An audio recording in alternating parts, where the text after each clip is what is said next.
Good morning, students. Welcome to the another session of Information and Technology. So today we will discuss last two topics of this chapter, that is hyperlink and sharing a document. We all know what is hyperlink. In HTML, we have discussed about this term. In network, we have discussed about this term.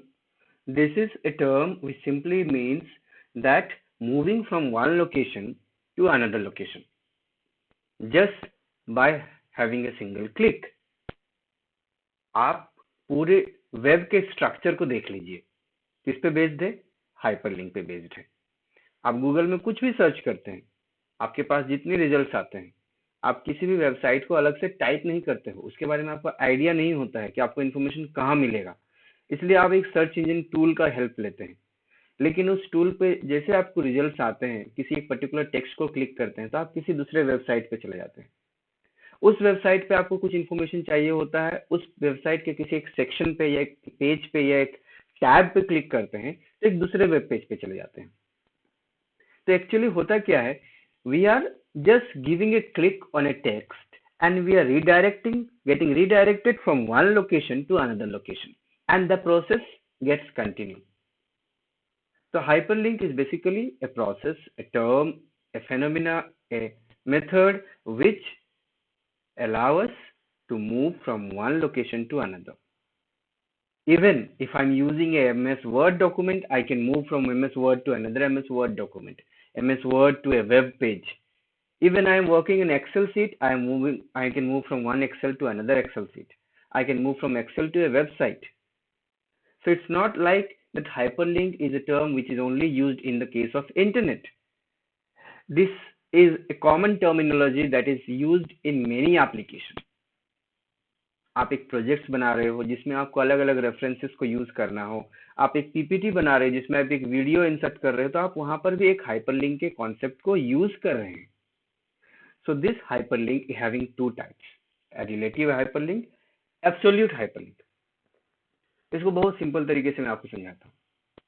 अगर आप सुरेंद्रनाथ के school के website, Surendranath के website को access करना चाहते हैं तो आप नॉर्मल गूगल में क्या करेंगे, SCS रांची लिख के एंटर मारेंगे या scranchi.com भी लिखेंगे तो आपको सुरेंद्रनाथ का वेबसाइट दिख जाएगा। Like if I am just showing a simple example in front of you, जैसे मैं आपके सामने यहाँ पर पूरा का पूरा वेबसाइट में टाइप नहीं करूंगा, बस scranchi.com। तो this is called relative URL, this is called relative hyperlink, जहां पर आपको वेब एड्रेस को पूरी तरीके से टाइप करने की जरूरत नहीं पड़ती है। एक wait a minute please. So I was saying that you can see the website is open, but I don't have to type the entire URL. Still the website is open. Instead of that, if I would have written www.scsranchi.com, तब भी आपका page खुल गया। तो absolute URL where we have to write the complete path or complete directory of the file or the correct destination, that is absolute URL. ठीक है, relative URL में it is, relative URL is basically dependent and absolute URL is independent in case of the differences between these. Like if I click in any of the option, ठीक है, events में चले जाइए तो देखिए ऊपर में आपका URL चेंज हो गया जहां पर मैंने पॉइंटर रखा है। तो ये हो गया अभी रिलेटिव URL। लेकिन इसी में अगर मैं ऐड कर दूं HTTPS, देखिए /www, ये क्या हो जाएगा, एब्सोल्यूट URL। तो इस तरीके से काम करता है आपका एब्सोल्यूट URL और रिलेटिव URL। दोनों के अपने कुछ एडवांटेजेस है, डिसएडवांटेजेस है, जो इस पैराग्राफ में लिखे हुए हैं ऑलरेडी। मैं आपको वो एक्सप्लेन करने नहीं जा रहा हूँ। That is something very simple definition है गिवन ओवर हियर कि किस तरह से एब्सोल्यूट URL में आपका बेनिफिट है, किसमें रिलेटिव URL में बेनिफिट है, हाइपरलिंक में बेनिफिट है। That I would suggest you please read and just do accordingly. I am here to just give you the use of these hyperlink in our spreadsheet document. Now let's see. मैं आपको Calc से ही start करता हूँ, ठीक है।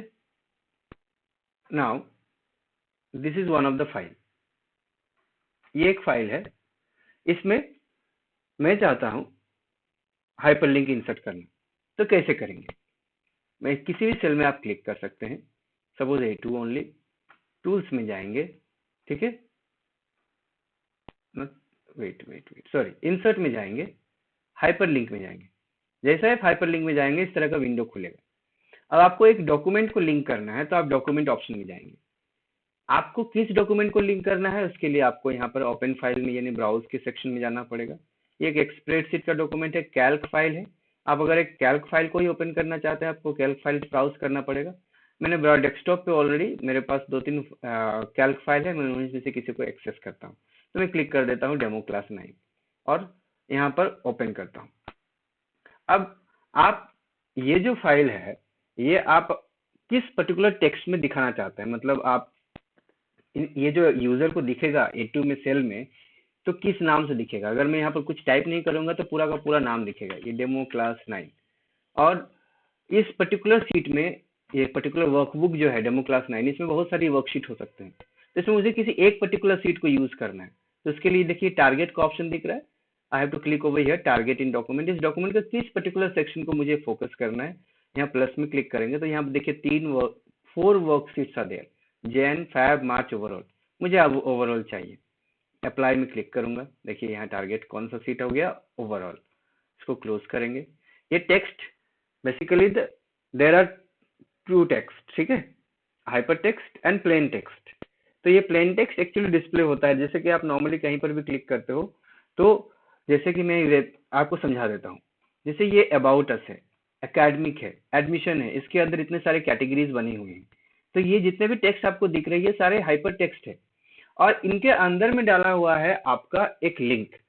इनको coding करके HTML में बनाया गया है, एक वेब पेज को डिजाइन किया गया है। तो इसके अंदर में एक हाइपरलिंक को इंसर्ट किया गया है यूजिंग एंकर टैग, वो अलग बात है।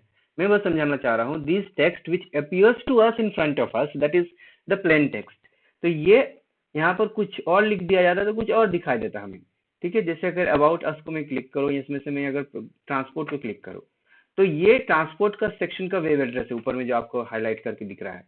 तो ये इस तरीके से अगर हम दिखाने लगेंगे तो यूजर्स को कन्वीनियंट नहीं होगी, उनको दिक्कत होगी समझने में चीजों को।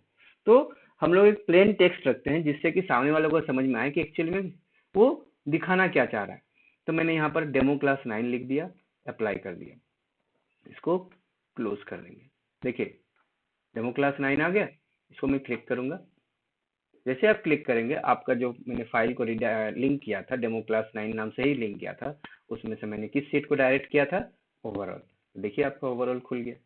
तो इस तरीके से आप कर सकते हैं हाइपरलिंक का यूज किसमें, कैल्क में, ठीक है।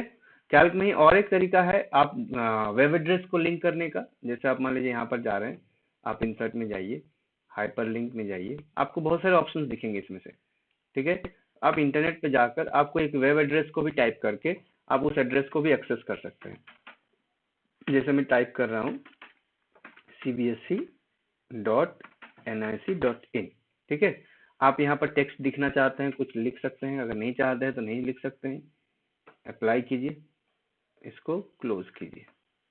देखिए टेक्स्ट क्रिएट हो गया। यहाँ जैसे आप क्लिक करेंगे आपका जो डिफॉल्ट ब्राउजर है वो ओपन हो जाएगा और उस पर आपको CBSE की साइट दिख जाएगी। तो इस तरीके से आपका काम करता है नॉर्मल हाइपरलिंक, किस पे, कैल्क में। But I would like to show you some other example in Excel also. मैं आपको कुछ और एग्जांपल्स दिखाना चाहता हूँ एक्सेल में जिसमें आप हाइपरलिंक को और अच्छे से समझ जाएंगे, ठीक है। जैसे ये मेरे पास एक फाइल है 10th के रिजल्ट्स का, जिसमें मेरे पास 2 वर्कशीट ऑलरेडी है, ठीक है, जिसमें कुछ वैल्यूज है, actual, merit sorted and seat 3 which is blank. अब इस पर्टिकुलर सीट में मान लीजिए आपके पास 5-6 वर्कशीट है, अलग अलग वर्कशीट है। आप एक इंडेक्स बनाना चाहते हैं एक्सेल के सीट पे ही, आप एक इंडेक्स बनाना चाहते हैं जिसमें आप एक जगह से सारे किसी को भी एक्सेस कर सकते हैं। तो मैं चाहता हूं कि मैं एक्चुअल को यहीं से एक्सेस करूं, मेरिट को यहीं से एक्सेस करूं। उस केस में कैसे करेंगे, आपके पास और सीट होगा तो उनका भी नाम लिखेंगे आप। जो भी आप टाइप करना चाहते हैं टाइप कीजिए। अगर आपके पास मल्टीपल वर्कशीट है, अभी मेरे पास 2 है तो मैं 2 के ही एग्जांपल दूंगा। मैंने इस सेल पे क्लिक किया, राइट क्लिक करेंगे, हाइपरलिंक के ऑप्शन पे जाएंगे सबसे नीचे। और जैसे ही आएंगे तो आपको इतने सारे ऑप्शंस मिलेंगे। देखिए इसको मैं सेंटर पे लेके आता हूँ। एग्जिस्टिंग फाइल और web page, place in this document, creating new document, सारा का अलग अलग यूज है। हम लोग अभी जाएंगे place in this document. Actual पे क्लिक करेंगे तो हम किसको रेफर करना चाहते हैं, एक्चुअल, यानी देखिए दिख रहा है एक्चुअल मेरिट सॉर्टेड। मैं एक्चुअल को रेफर करना चाहता हूँ। और ओके में जैसे क्लिक करूंगा वो लिंक पे आ गया, मेरिट पे जा रहा हूँ, इस पे हाइपर लिंक क्लिक करता हूँ। ठीक है, इस पे जैसे ही जाएंगे, wait, I have started, yes, merit sorted, yes, चला गया। अब जैसे यहाँ पर क्लिक करूंगा, मैं सीट 1 पे आ गया, यानी एक्चुअल पे आ गया। मैं यहाँ पर जैसे क्लिक करूंगा उस सीट पे आ गया, यानी एक्चुअली से एक तरह से एक इंडेक्स का काम कर रहा है हाइपर लिंक यहाँ पर, इस तरीके से जिसमें मैंने आपको बताया। आपके पास बहुत सारे वर्कशीट है, आप किसी एक पर्टिकुलर वर्कशीट में एक जगह से चला जाना चाहते हो, आप अलग अलग जगह पर स्विच करना नहीं चाहते हो, तो एक सिंगल वर्कबुक के अंदर मल्टीपल वर्कशीट्स को स्विच करने के लिए, जंप करने के लिए हम लोग इस तरह के हाइपरलिंक को क्रिएट कर सकते हैं। देखिए, बहुत बार आपको एक्चुअल रिलेटिव यूआरएल और absolute URL, sorry, relative hyperlink और एब्सोल्यूट हाइपरलिंक में आपको अलग अलग तरीके से डेफिनेशन देखने को मिलेंगे। कभी कभी आपको ये भी सुनने को मिलेगा कि relative hyperlink is basically something जिसमें आप एक्सेल से किसी और डॉक्यूमेंट में भी चले जा रहे हैं। जैसे इस एग्जांपल को मैं देता हूं, जैसे यहाँ पर मैंने क्लिक किया, ठीक है, इंसर्ट में जाएंगे, यहाँ पर आपको हाइपरलिंक का ऑप्शन दे रहा है। यहाँ पर आप चाहते हैं एग्जिस्टिंग फाइल और वेब पेज में जाइए। ठीक है, आप किसी भी पर्टिकुलर फाइल को, कोई भी फाइल को आप यहाँ पर लिंक कर सकते हैं, किसी भी तरह का, जरूरी नहीं हो एक्सेल का फाइल हो। ठीक है, किसी भी फाइल को आप यहाँ पर लिंक कर सकते हैं। तो let me find out something.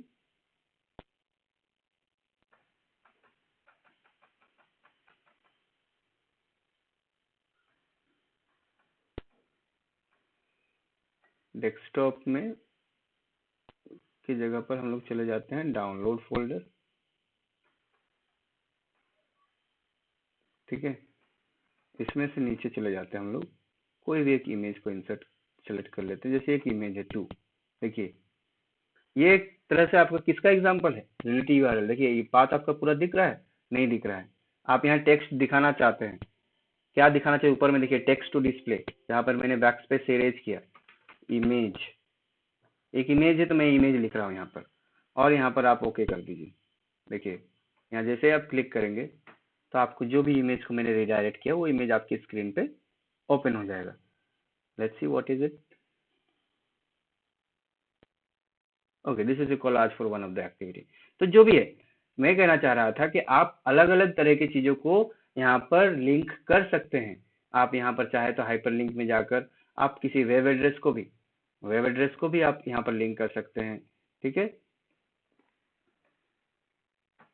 जैसे यहाँ पर मैं लिख देता हूँ www.cbsc.nic.in और यहाँ पर ऊपर मैं लिख देता हूँ सीबीएसई। देखिए चेंज हो गया, यहाँ क्लिक करूंगा तो वेब ब्राउजर ओपन होगा और सीबीएसई की साइट ओपन होगी। सो this is how the hyperlink work. आप अपने पर्पस के हिसाब से आप अलग अलग चीजों को हाइपरलिंक कर सकते हैं। अगर एक वर्कबुक से दूसरे वर्कबुक को लिंक करना है तो वो भी कर सकते हैं, जैसे हम लोगों ने शुरू में किया कैल्क में। अगर आप एक वर्कबुक के अंदर मल्टीपल वर्कशीट का एक इंडेक्स बनाना चाहते हैं तो वो भी कर सकते हैं। So this is how we are going और how we are using hyperlink option. Steps आपको आई होप समझ में आया होगा। जो नेक्स्ट टॉपिक है आपके बुक में वो है शेयरिंग ए डॉक्यूमेंट। देखिए इसका पर्पस क्या है इस टॉपिक को देने का, कहने का मतलब है कि मान लीजिए कि आप के एक सिस्टम पे मल्टीपल यूजर्स हैं। ठीक है, एक 2 यूजर है या 3 यूजर है, और आप एक एक्सेल शीट पे काम कर रहे हैं। आप चाहते हैं कि आपके उस एक्सेल शीट पे आपका सेकंड यूजर भी एक्सेस कर पाए, मॉडिफाई कर पाए, एडिट कर पाए, और वो डेटा भी आपके डॉक्यूमेंट पे सेव हो जाए। तो उस केस में कैल्क में ऑप्शन क्या है कि आपको उस यूजर को ये अलाउ करना पड़ेगा। जैसे कि मैंने एक डॉक्यूमेंट ओपन करके रखा है, ये जिसमें हम लोगों ने अभी काम किया। इसमें आपको देख जाना होगा टूल्स में, और ऑप्शन में जैसे जाएंगे तो आपको ऑप्शन मिलेगा अभी कि कौन सा यूजर अभी एक्सेस कर रहा है। यूजर डेटा में राधा मोहन डे, ठीक है, शायद मेरा ही नाम है। चलिए ओके में जैसे क्लिक करेंगे, उसके बाद करना क्या है, आप फिर से जाएंगे टूल्स में, और यहाँ पर शेयर डॉक्यूमेंट का ऑप्शन दिख रहा है। अब यहाँ पर आप जैसे ऑप्शन में जाएंगे share this spreadsheet with other users, मतलब अभी करंटली एक्सेस कर रहा राधा मोहन डे। अगर इस लैपटॉप पे कोई और यूजर है, था नहीं अभी तक, मैंने आपको डेमो के लिए क्रिएट किया है, ठीक है, अलग यूजर, तो यहाँ पर उसको आपको ऑप्शन को टिक करना होगा share this document with other users, जैसे आप ओके में क्लिक करेंगे, अभी फिलहाल राधा मोहन डे से लॉगिन है, देखते हैं, इसको मैं क्लोज कर देता हूं, I hope it will work. अच्छा, स्क्रीन रिकॉर्डिंग फिर स्टॉप हो जाएगा। देखिए मैं बता देता हूँ, अगर मैं इसको क्या करूंगा, अभी मैं यहाँ पर मैंने एक और यूजर बनाया है एक दूसरे नाम से, मैं इससे लॉग आउट करके उस आईडी से मैं जब लॉगिन करूंगा और जब फिर से दोबारा ओपन करूंगा, तब क्या होगा, इस डॉक्यूमेंट को, ये डॉक्यूमेंट मुझे डेस्कटॉप पे दिखेगा जहां मैंने सेव किया है। इस डॉक्यूमेंट को जब मैं ओपन करूंगा तो मैं उसमें चेंजेस जो चाहूँ कर सकता हूँ और उसको अकॉर्डिंगली सेव भी कर सकता हूँ। जब सेव करने जाएंगे तो कुछ इस तरह के मैसेजेस और फिर से आएंगे। देखिए, the spreadsheet must be save to activate sharing mode, ये तो शुरू में ही आएगा। अभी जैसे जैसे मैंने एक्टिवेट शेयरिंग मोड को एक्टिवेट किया था उसी समय आपको ये आएगा। देखिए, ये सेव करने के समय ही आपके स्टार्टिंग में आता है। Okay, let me just do it once again, wait a minute please. Tools में जाएंगे, शेयर डॉक्यूमेंट में जाएंगे, इसको क्लिक करेंगे, ओके में क्लिक करेंगे। देखिए, the spread must be save to now to activate sharing mode, do you want to continue, yes, तो वो सेव हो गया आपका। अब इतना करने के बाद जब हम दूसरे आईडी से लॉगिन करेंगे तो वो क्या करेगा, जब आप उस आईडी लॉगिन करने के बाद डॉक्यूमेंट पे काम हो जाएगा, इतना करने के बाद जब वो काम जितना भी चेंजेस कर लेंगे तो इस तरह का एक डायलॉग बॉक्स आएगा। ठीक है, the spreadsheet is in sharing mode, तो वो आप जो भी चेंजेस करना चाहते हैं वो कर लीजिए, और जब आप उसको ओवरराइट करना चाहेंगे चेंजेस को, तो आपको फिर से इस तरह का एक विंडो आएगा जिसपे आपको कीप, मतलब आपको ऑप्शन आएगा कि आपको चेंजेस रखना है या फिर नहीं रखना है, मतलब आपने जो चेंजेस किया उसको आप रखना चाहते हैं या जो पहले से था उसको रखना चाहते हैं। ठीक है, वो ऑप्शन आपको आएगा, उसमें आपको ऑप्शन चूज करना है और डेटा को सेव करना है। तो इस तरीके से काम करता है आपका शेयरिंग मोड, किसमें, कैल्क में। But in the case of excel sheet, if you have something, there is a very better option that we have। ठीक है, आज के टाइम पे अगर आपका कोई एक्सेल सीट है, चाहे या गूगल सीट हो, it's better that you upload it in Google drive and you share the same file with other users by having their email ID. उनके शेयर, उस फाइल को शेयर कर दीजिए उनका ईमेल आईडी टाइप करके। तो क्या होगा, जिनको जिनको आपने शेयर कर देंगे उसको, उनको राइट रहेगा, वो डॉक्यूमेंट पे किसी भी तरह का कोई चेंजेस करेंगे और उनको सेव कर सकते हैं। वो चेंजेस सारे यूजर्स को दिखेगा जिनके जिनके साथ आप शेयर करेंगे। तो ये काफी एक सेंट्रलाइज कॉन्सेप्ट है जिसमें एक सिंगल फाइल है, मल्टीपल एक्सेस हो रहा है उस फाइल को, और सारे एक्सेस को, सारे एडिटिंग को, सारे चेंजेस को वो फाइल का सेव करना जरूरी है। एक ही जगह से, अपने अपने जगह से आइसोलेट होकर भी काम कर पा रहे हैं, लेकिन वो सारे चेंजेस एक ही फाइल में सेव हो रहा है। तो this is how the sharing concept work in Excel और इन कैल्क। ठीक है, तो ये आपका डॉक्यूमेंट, ये दो चीज था आपका, हाइपरलिंक और शेयरिंग का कॉन्सेप्ट। ठीक है, तो बस और कुछ नहीं है। इसके बाद जो भी है आपका शेयरिंग का कॉन्सेप्ट, मैंने इसलिए आपको क्लोज करके नहीं बताया कि क्योंकि मुझे वीडियो को फिर से ऐड करना पड़ता दोबारा, उसको स्क्रीन रिकॉर्ड करके। तो इसमें बाकी जो बचा हुआ आपको होमवर्क, वो आपको होमवर्क मिल जाएगा आज। ठीक है, and this is for the day children. Thank you everyone, stay home, stay safe, and yes, stay happy.